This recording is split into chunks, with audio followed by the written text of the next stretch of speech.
We're in Way Media.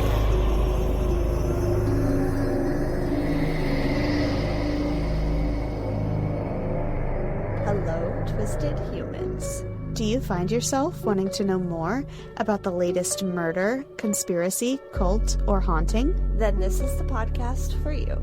I'm Alicia. And I'm Sierra, and this is Twisted and Uncorked. Okay, we are here. We are welcome to episode 129, part 1. We are welcome. Today we will be telling you all about the Speed Freak Killers, a duo of serial killers given the moniker because of their heavy use of methamphetamines. We have mentioned this pair before on my episode on Susan Robin Bender, as they were a possible link in her disappearance. So that is episode 121 if you want to go and check that out. But before we get into this nightmare fuel, Sierra, do you have a fun fact for me? I do have a fun fact, and I actually wanted to doubly check some facty-checky stuff, and I didn't, but you know what? I'm going to play it by ear, because I think Doubly check some facty stuff. We heard it here first. Right. Folks. Well, okay, so here's the thing. I heard a rumor. Okay. That was this fun fact. Then I Googled it because I was like, is it true? And I found that it was fact-checked by Snopes in 2014, and it was untrue. But then in 2019 or 18, this is what I wanted to figure out, which year it was actually redone. A scientist actually fact-checked / did science on it and found that it is in fact true. So it started as a rumor Science on it. that, okay, here it is. It is that smelling farts is good for your health. No, it's not. Stop it right now. Someone started that rumor like on Twitter in 2014. And when you Google it, the first thing that comes up is like, nope, we fact-checked this. There is no evidence. But then a couple years later, scientists went and checked for evidence and found that it is true. Whoever started that rumor, I don't know if they knew that it was true at the time or if they were just like, I'm going to say this funny thing. But then scientists were like, well, let's find out for sure. And it is true. So the Healthline article says, ignore your immediate instinct to leap out of bed and take shelter in the next room until the smell subsides. Recent research in animals, so sorry guys, it was tested on animals, suggests that hydrogen sulfide, one of the major components of smelly fart gases, the one that gives it the rotten egg smell, actually provides some health benefits in humans. Things like preventing heart disease and helping kidney failure. So that's bizarre. Farts, it guys. also sounds like how you get pink eye, though. So, I mean, don't fart in each other's eyes. well, But I'm there's just still saying, particles. if your spouse is maybe if they're farting- pantsless, don't smell their farts when they're pantsless. That will be our advice. just don't fart if you're pantsless, please. Put some pants on. But I'm saying if you're in bed and your husband or wife or significant other farts under the blankets and, does the Dutch oven thing where they cover your face in it. That shit. Listen, just marinate in it. They're saving your life, okay? You're welcome. I don't think we have any listeners left after that one, but You wanted fun. my fun fact is maybe about something that's also good for you, but not in the fart variety. Okay. Have you ever heard of a cucamelon? I have heard of a cucamelon. Okay, so I'd heard of it, but I thought it was a fake thing. As it turns out, it's not. They're called cucamelons or mouse melons, and they look like they could be related to watermelons. They're about grape-sized, and they resemble cucumbers inside, but they have a citrusy taste. Interesting. They're often used in salad and salsa. So they're citrusy, but Yeah. they're cucumber-like, and they look like grapes. They look like mini grape None of melons. those things sound like citrus. I know. It's very That's strange. crazy. It's like a melon, a cucumber, and like a lemon made a baby. Yeah. They're weird looking, though. Interesting. They look like tiny little watermelons. I kind of I want to like try it. one, though. But anyways, something else you may want to try is this week's mock sangria. Sierra and I Mocktail? Yeah, a mocktail. Me and Sierra decided to do sober October, at least for the show. I don't want no DMs if anybody sees anything on my story. But I decided to do something because I didn't know if you had had a chance to look. So I have mixed together pomegranate and orange juice, soda water, cinnamon sticks, and orange slices. And it is fucking delicious. That sounds really good. I was going to try to find something similar with what you just said, but what is the main... what is the base of your drink? Pomegranate and like half and half pomegranate juice and orange juice, and then I topped it with soda water. Okay. The only pomegranate drink in this book is one that we have already done. That's okay. Yeah, but I mean, it still sounds great. Yeah, because I figured last week's was a red, and it kind of fell on the awkward in-between times, because as we record this, it is October 4th. And I really enjoyed our fall sangrias last year with the cinnamon and the orange together, so... Yeah, It's really tasty. A little cinnamon stick goes a long way, man. definitely. Are you drinking anything? Just water. I wanted to make something, but I did not. You had the whole gymnastics thing on a Wednesday. I did. It's usually And my day. you had to put on your awesome costume. Exactly. If you are not following us on social media or watchers of the YouTube, go and check those things out to see our costumes this week. We are a Ninja Turtle, Leonardo specifically, and April. And Sierra looks real fucking cute. Her costume is so cool. Tell the peeps. You got to see the belt, the white belt that goes with it. Oh, even better. That's how you make it. Yeah, it's like I bought a all white jumpsuit, completely white, belt and all. And if you're watching this video, you're like, what the fuck are you talking about? Are you colorblind? No. I took the belt off and I put the jumpsuit in a pot of boiling water with turmeric and dyed it yellow because I couldn't find a yellow one in the color I needed. So genius and all I natural. made a yellow one and it works. I like it. It's perfect. And it's super cute. It looks like it's soft. Yeah. Is it soft? I wouldn't call it soft, but it is kind of pajama-y material. It's not like fuzzy or anything, but No, but it's perfect. I have made my costume out of one of Kevin's t-shirts and a bunch of construction paper consisting of my mask, my badge, and my turtle abs. your mask is construction paper? Yeah. Oh, I thought it was fabric. No, and then I tied it. It's like soft and like thick I don't know.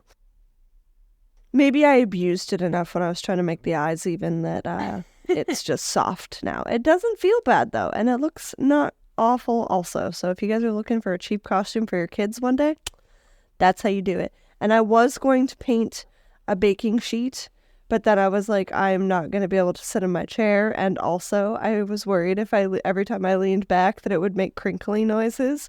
Yeah. Which would We have been can't no see your fun back anyway. for... Yeah, well, that's true too. But that would not have been fun for all of your ears. That felt rude. Yeah. So, but if I was taking this costume I- on the go, definitely. Speaking of not fun for your ears, I do not understand people who enjoy ASMR. It doesn't fucking make sense to me. It know. pisses me off. I hate it so If much. it comes across There your is- FYP on the odd occasion, I get angry. Yeah. Yeah, no. So I do editing work, transcribing for Tennis Podcast, And he has, and I don't listen to Tennis Podcast ads because I pay to not listen to ads because we like to support our friends. But there is an ad that I have to transcribe every fucking week for Welch's grape juice. And they do this whole ASMR ad. And it's like the pouring, the squeezing of fruit. And they go, and I'm like, oh my fucking God, I gotta get through this. Like, it's literally 15 seconds and it pisses me off every time. Triggering is what I'm gathering. I fucking hate it. Welch's, stop fucking doing that. Nobody likes it, guys. Ugh. People do, but I don't know why. Yeah, I don't get it either, but it's triggering. I don't like it. I also don't understand videos of watching people eat. I'm not here to yuck your yum. That's like but a it's fetish. just, yeah, it's just a little bizarre, guys. So enough, or at least stay off of our pages with it because we don't want to hear it. Ugh. Before we get into this week's episode, though, we are going to hear a quick promo from 3 Spooked Girls. Welcome back. So during the episode on Susan Robin Bender, I mentioned a graveyard of bones that Loren, Herzog, and Wesley Shermantine were responsible for creating. And their victims deserve to have their stories told, so here we are. I will also preface by saying that not all of these victims had a whole lot of information out there about them, personally that is, but I was sure to include any details that I could about each person. These monsters may be responsible for up to 72 murders, and we may never know the real number. Goodness. We do know that connections are still being made to them, hence this bone graveyard, so we may have updates for you guys in the future. I will say that some of these victims are only linked because of later confessions by the 2 men, but for the sake of telling the story in a linear, comprehensive timeline, we're going to tell you about them in order, even though most of these confessions and connections took place almost decades later. I hope that makes sense. Yes, got it. All of that said, let's get into it. So, Loren Joseph Herzog was born on December 8th, 1965, and grew up in the town of Linden, California, with his friend Wesley Howard Shermantine Jr., who was born on February 24th, 1966. And these two literally lived a street apart.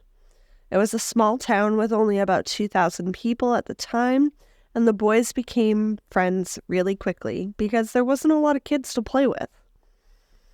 Wes's father was a successful local contractor and real estate developer who frequently spoiled Wesley with gifts and money throughout his life. And Loren would reap some of these benefits as well. He would take the boys out on his boat fishing, on road trips to hunt, until they were old enough to do it on their own. And the boys spent a lot of their time exploring the countryside of where they grew up. It wasn't a super remote area, but it is California. It is believed that they did more than hunting animals when they were out and about, though.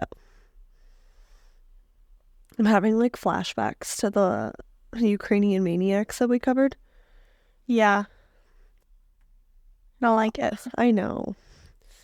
On August 19th, 1982, 16-year-old Ruth Ann Lemon disappeared after she became acquainted with 2 older men. The plan was that she was going to meet them 3 blocks from her house at Teresa Street and Carver Road later that evening. She left at about 8:45 p.m., traveling on foot towards a local convenience store called Sam's Food City to get a soda. She did enter and exit the store quickly, as was noted by employees and fellow shoppers, but after that she was never seen again. Ruth had 7 siblings. At the time of her disappearance, she was a sophomore at Davis High School and was living with a guardian who had reported her missing. Her mother had moved elsewhere in Modesto that was just outside of Ruth's school district, and she didn't want to transfer schools and leave her friends. Instead, she and her mother made arrangements for her to live with a female friend who was close to the family until she was finished school. Ruth still spent a lot of time with her family and enjoyed playing softball, swimming, and roller skating. And as I'm sure you can guess, Wes and Loren were the older men that she was supposed to meet that evening. And they were questioned by authorities after speaking with some of Ruth's friends. And Ruth and a friend had traveled to Calaveras County Frog Jump with Loren a few weeks before she had vanished. And I looked up what this was. It is like a little country fair, and it looks real fucking cute. Go California. There was no proof, no body, and the two denied any involvement, and thus an arrest couldn't be made just on this one connection that they were acquaintances. That becomes a theme in this case too, and it makes me fucking mental. Just not enough information to do anything about it. Right. On September 1st, 1984, Wes and Loren were out driving along Highway 88 in Hope, California, several miles south of Lake Tahoe and west of the Nevada border, thus being an extremely remote location. They had been out hunting that day, and they passed a parked vehicle on the side of the road. The vehicle's driver was Henry Lee Howell. He was 41 years old, and he had pulled off on the side of the road because he was intoxicated and just wanted to sleep it off. I'm not sure where he was coming from or why he was intoxicated, but it was thought that he was out there hunting as well since he had a shotgun in his vehicle. Wes abruptly stopped the truck, got out, and allegedly shot Henry with a shotgun in cold blood. The pair stole what little money he still had on him, and I say allegedly because Loren said it was Wes later on, but there's no proof to say which one it actually was. Right. And Henry had 4 sons and a daughter and worked as an engineer at the time of his death. And it's literally just in the wrong place at the wrong time. Yeah. When Wes and Loren graduated from Linden High School in 1984, it only gave them more time for their reign of terror. I will also say it's amazing that they graduated at all because they took such pleasure in bullying fellow students that they were frequently suspended, and they also abused drugs and alcohol, especially meth, like we said at the beginning. That's not a good one. No, I feel like that's one that really fucks with you. Yeah, don't do that. Don't do meth. Hugs, not drugs, guys. The thought was that they were so high and out of control that they just didn't care about the consequences and would roam around killing people. Right around the same time, Loren was in a brief affair with a woman named Kim Vanderheiden. He and Wes were both known to be regulars at the Linden Inn, which was a bar owned by Kim's dad. Keep this in mind as we will be coming back to this connection later on in part 2. 2 months after the murder of Henry Howell on November 27th, 1984, Wes and Loren were out driving around together again on Roberts Island in California. They passed a parked 1982 Pontiac, and Loren would later tell investigators that they turned the car around, grabbed their shotguns as they exited the truck, and approached the car.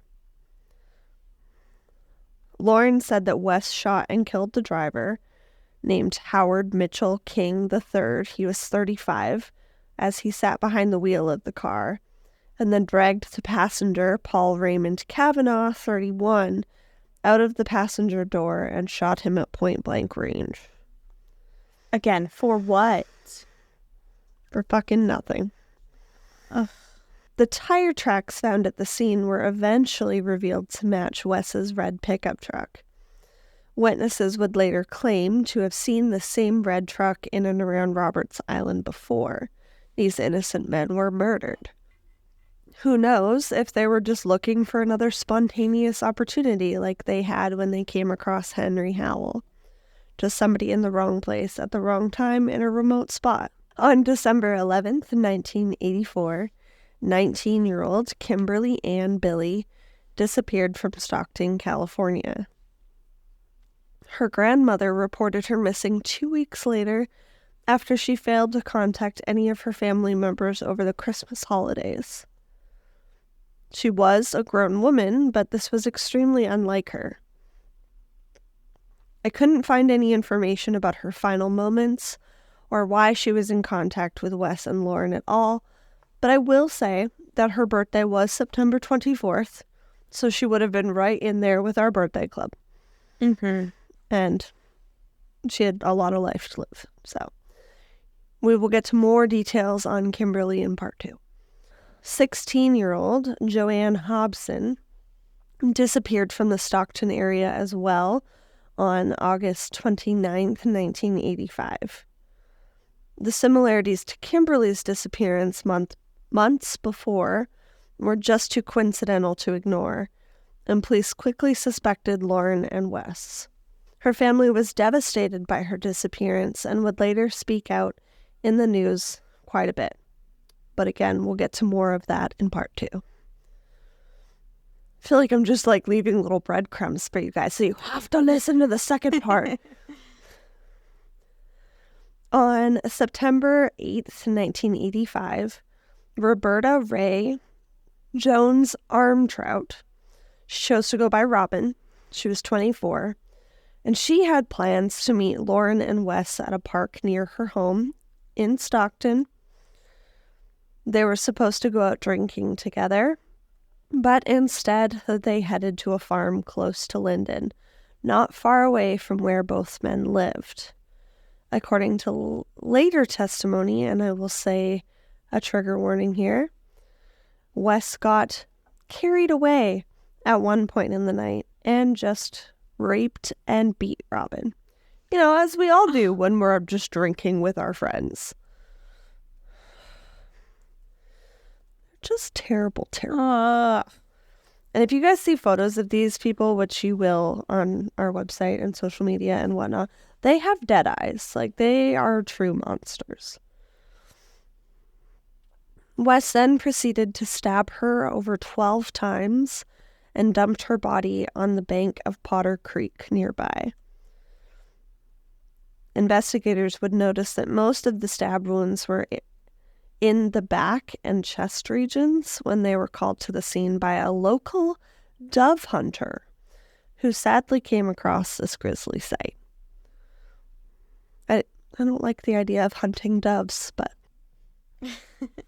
Listen, some things, there's just too many of them in the wilderness. They're bad for the environment. They gotta be taken out. Doves are like white pigeons, right? Yeah. I wouldn't call them pigeons, but yeah, they're like the lovebird. I love pigeons. I know that's weird and controversial, guys. Yeah, I love pigeons. They're so fun. They're like the rats of the sky. Yeah, but they're smart. You can train them to deliver messages. They're disgusting. They're hysterical to me. Robin's mother would later state that the last time she saw her daughter, she was getting into a red pickup truck, but she couldn't concretely see who was driving.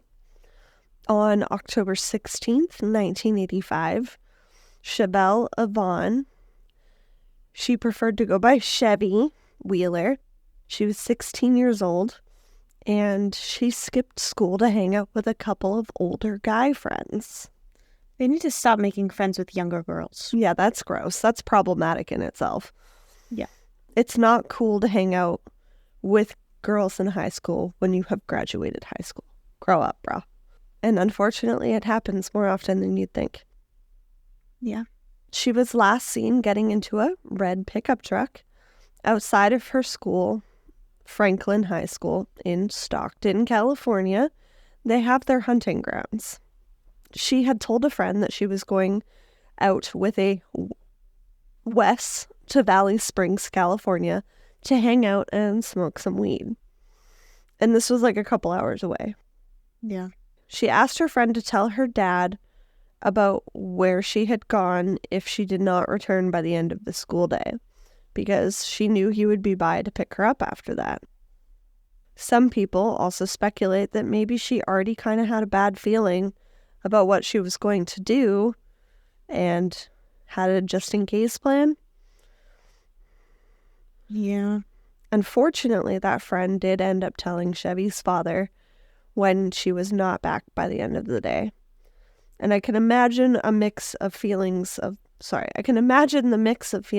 both being terrified and furious at the same time with your kid. Yeah, but at the same time, if she was like, hey, just tell my dad this is what I did, I feel like maybe, it's the 80s. Maybe dad was like, oh, smoking weed again, Yeah, maybe. That's true too.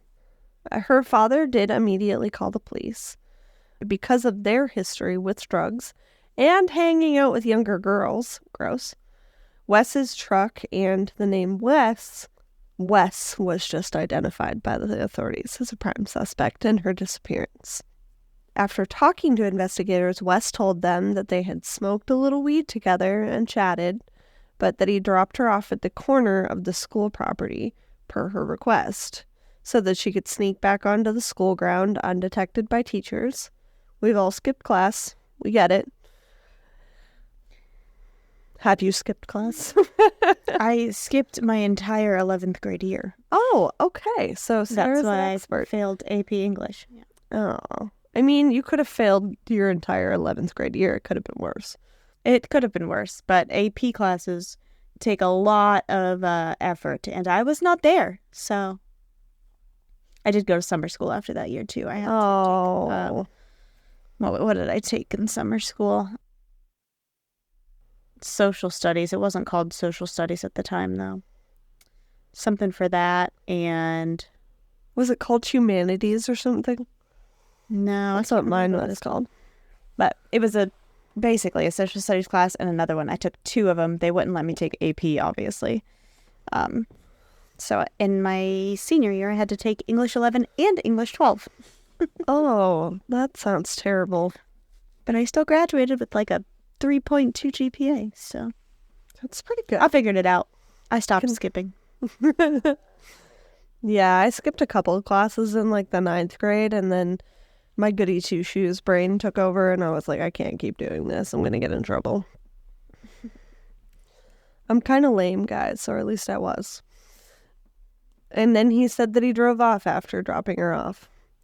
He said he had no idea what had happened to her. How does he keep getting away with it?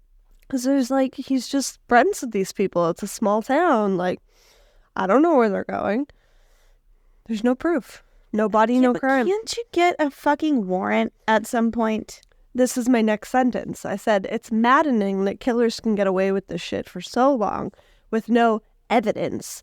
Like, is there nothing we can charge them with for just hanging out with high school girls like a creep and being the last one to see them alive charge? Like, is that not a charge? Yeah, you're the last one to see them alive. They were seen in your truck. Can't you at least search the truck, get a warrant for the truck? He admitted she was in it. Like, I'm sure you could find something in there. And like I said at the beginning, they were only like initial suspects in some of these instances. A lot of these connections were made afterwards. So It feels like he's getting a lot away with, they're both getting away with a lot in a short amount of time, but only like 2 or 3 of these people really had a connection with them that investigators knew about at the time. Yeah. And it is frustrating. There should be a last person to see someone alive charge while an investigation is going. Charge is hard, but yeah, something that most means they have to people- be in custody. well, again, I wouldn't say in custody, but most people who are the prime suspect or even person of interest, they get warrants for those people to search their things. So, They do eventually get a warrant, but you'll get to that in part 2. yeah, that's too long. Right now, I'm just here to lay the groundwork for us to be mad, okay? And no, there's unfortunately no such charge to keep people behind bars, so the list of victims continues. On June 3rd, 1986, 31-year-old Sylvia Lourdes Stanley, and I've seen it spelled Stand, L-E-Y, and Stand, L-Y. It is the same person. She disappeared from Modesto, California. She had been serving a 2-week sentence for a drug charge and was released that day from the San Ysaias County Women's Facility. She called her family, letting her know that she was going to be getting a ride home from her new boyfriend, who none of them knew, and that she would see them soon. She was last seen getting into a blue or green truck, weirdly enough, and she left behind 2 kids, and one of which was an 8-month-old infant, which made my heart hurt a lot. That is sad. And because of the timeline and the area, it is highly likely that Wes and Loren possibly had something to do with Sylvia's disappearance. But there is no evidence to this date to connect her to them. Like Sylvia, our next victim is speculated to be in connection with Loren and Wes around the same time. On October 18th, 1998, jumped ahead here a little bit, and it is likely that there's more disappearances in between that we don't even know about. I mentioned at the beginning, Susan, she was believed to be in connection with them, but then we know as of August this year, there was an arrest that was made that was completely separate. So this is all still speculation, and stuff is still unfolding, so we'll see. Either way, I wanted everyone to know about them. So on this day, Gail Marie Marks, 18, went to the San Joaquin County Mental Health Department in Stockton, California. We're still in Stockton here, people. With her mother. Her mom worked there, and she, after walking her mom to work, walked it down to the DMV to get a new ID card or driver's license. We know that she did for sure make it to the DMV because a card was mailed to her house days later. Okay. After leaving the DMV, she called her mom and left her a voicemail, and that was the last time she was ever seen or heard from. That's so sad. She was supposed to meet up with a friend before her own work shift that day, beginning at 5 p.m. She worked as a waitress at Rick's New York-style pizza, but she never showed up for either of those things. And she never picked up even her last paycheck after it was issued. Where did we recently talk about Rick's New York-style pizza? Was it the Chuck E. Cheese bonus that you did? No. No? I don't know. I swear, because I've never heard of that place before, and I know that we talked about it. I mean, it was like briefly mentioned, like you mentioned it before. Really? It wasn't in the episode with Susan, I don't think. But maybe, because it's the same area, right? Maybe it was, yeah. Yeah. And this is a weird serendipitous moment. If you guys know, let us know. Yeah, I've been binging, and you also just heard Alicia say that. Let me know. I wonder if it's good pizza. So because she didn't pick up her last paycheck, it ruled out a possible runaway theory that people were saying maybe she had gone off to start something new. Well, you need money to do that, people. Exactly. So she is still considered an endangered missing person, along with a lot of these women so far in our story. They are all in connection with the Doe Project, so we will share all of their links on our website and mark whether or not they're solved or not, just to keep it kind of clear, because some of these women are still missing. But this has been a lot for today, so this is where we're going to end part 1, and Sierra will pick up next week with our remaining victims and missing persons, along with the arrest. We know there's an arrest in this case because of all of this later testimony I mentioned. Thank God. The trial, and where the case and the investigation sits today. So, buckle up, guys. Oh, what a mess. I do not I know that I guys. just like word vomited sadness all over you guys, but it was sadness. I felt like I had to rip off the Band-Aid a little bit. I have spent the last like months reading books about these two, and I just Yeah, you They suck. mentioned there were books. What are the books? they are The Speed Freak Killers by Jack Rosewood, who we read one of his books for our episode on Jeffrey Dahmer. Mm-hmm. Fun enough. And the second one is Speed Freak Serial Killers by Mitchell Hazelwood and Alex Green. Okay. So, if you guys are interested, I'm sure we are giving you more than enough information here. The Charlie Project was also a really big, it's kind of similar to like the Doe Network. They had as much information as I was able to find about some of these people, so I'm thankful for them. But yeah, that is part one. I think we need to talk about something that is happy in our lives. Do you have something you are grateful for, or positive, or uplifting? Yeah, so I had a old friend from high school reach out to me lately. And I have literally mentioned on this show how specifically this specific friend, I don't care if that person ever reaches out to me again, because that was a different part of my life and I don't need that part of my life anymore. I have moved on from that part of my life. But the planner that I have, there's a like little heart checkboxy thing on each week page that's like, reach out to an old friend. And so I had been thinking about this friend lately. And like, should I reach out? I probably shouldn't. Again, I don't need that time of my life back. I have moved on from it. But when I was in high school, me and my best friend from high school and our boyfriends, who were brothers, we were dating brothers, we all bought a dog. I remember hearing about this. Yeah. Yeah. So we all bought a dog. And the four of us, me, my friend, and the two brothers, paid. We split the cost of the dog in four and bought the dog. In our minds, it was going to be like a split custody thing. We didn't tell any of our parents. And so after we had purchased the dog, all of our parents were like, fucking no, we're not doing that. Except don't you for... have to be like an adult to buy a dog? Like, I feel You like don't. that should be something. You don't. No? Okay. You can go into PetSmart and buy a dog as long as you have the money. I mean, that's our first mistake. It was from fucking PetSmart. Yeah. But anyway, the only person's parent who allowed us to keep the dog was my friend. Her parents were like, yeah, that's fine. You can keep the dog here. So she kept the dog.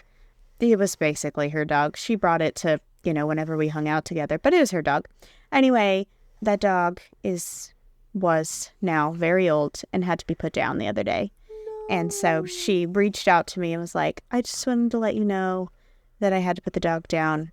I know it's been a really long time. We haven't talked in over 10 years. She's like, it's been a really long time. And I know you haven't, seen the dog or whatever, but I just wanted to let you know just in case. Important fact here. What was the dog's name? Diesel.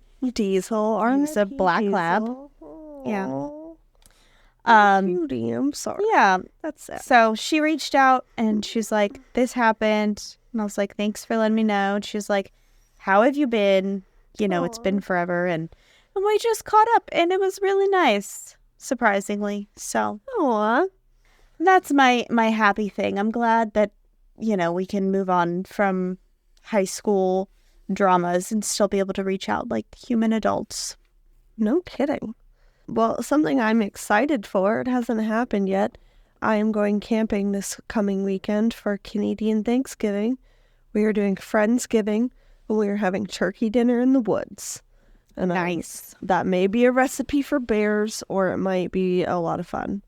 Don't know yet. Yeah. I am also going camping this weekend. Oh. With the Cub Scouts. All right. Yeah, with Right. Bubba. That's exciting. But they sent us a message today saying that, first of all, there's no hot water at this camp. How long are you there for? Just one night. Oh, okay.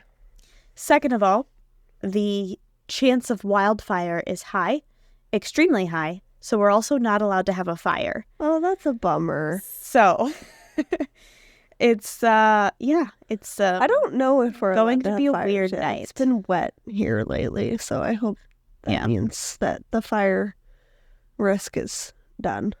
Yeah. We're at Aw. extreme risk. So they were like, camping is still on, but no fire and no hot water. I'm like, Do you have like a cool. propane fire? Those are usually I have no idea. because you can still roast marshmallows on them. They're not the same, but They taste better like than gas. no fire. It's better than no fire. Yeah. Well, I'll let you guys know next week if we were allowed a fire or not. Yeah. But I am excited for it. And Does somebody have a camper or something? my parents do, yeah. Okay, good. We're sleeping 'Cause, in like- the tent, though. Right. I just meant like for cooking. Oh, yeah. How are you Yeah. going to cook? Yeah, that's and then we have like barbecues, like portable barbecues. So all of us do. So Well, yeah, we're not even allowed to cook on barbecues. what? Okay, that's fucked No up. fire You're at just gonna all. starve? Like No, it's they're an bringing food. enclosed little barbecue. Are those not Yeah, things? but the flames can come out. I don't know. The I feel like you're doing sparks. it wrong if there's sparks and flames coming out of your barbecue. I don't know if we have the same idea of what a barbecue is. I feel like, A barbecue the is like fire something is you what- cook your burgers on in your backyard. yeah. Are there not flames? Yeah. How does but it get they're not, hot? like, out of control flames. Right, but if the wind is blowing crazy and the ground is dry, it's Fair enough. extreme risk Fair here. That's fair enough. Yeah. Well, But- don't starve to death in the woods this weekend. No, they're bringing food of some sort. I don't know. They told us just eat breakfast and then we'll take care of the rest. And it's like, okay, cool. So that'll be fun. But it definitely will be Canadian Thanksgiving style food. That's for damn sure. It's probably Well, gonna be we'll like see. chips and sandwiches.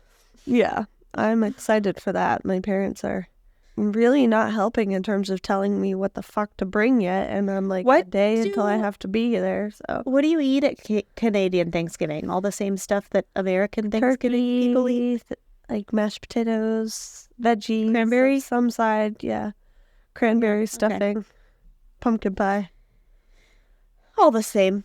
pretty It's much. just a month early. Yeah, pretty much. But I like it. You got to space out your holidays. Yeah. And, I mean, it's also spooky season, so it's just a great month anyway. And the tent camping spots are, like, right on the water, so that'll be cool. There's, like, tent platforms. Yeah, that's that. I'll let you guys know if I survived, whether or not I come back next week. Thank you for listening to this week's episode. If you like the show, don't forget to leave a 5-star rating and review. It is the best way to spread the word so we can keep telling you horrific shit like this. We love you, and we will see you next Tuesday. And in the meantime, Keep it twisted. Twisted and Uncorked is a proud member of Weirding Way Media. Hosted and produced by Sierra Zorn and Alicia Watson. If you like the show, don't forget to leave a 5-star rating and review wherever you are listening now. It really is the best way to spread the word. You can check out all things Twisted on our website, twistedanduncorked.com, and we will see you next Tuesday for a brand new episode.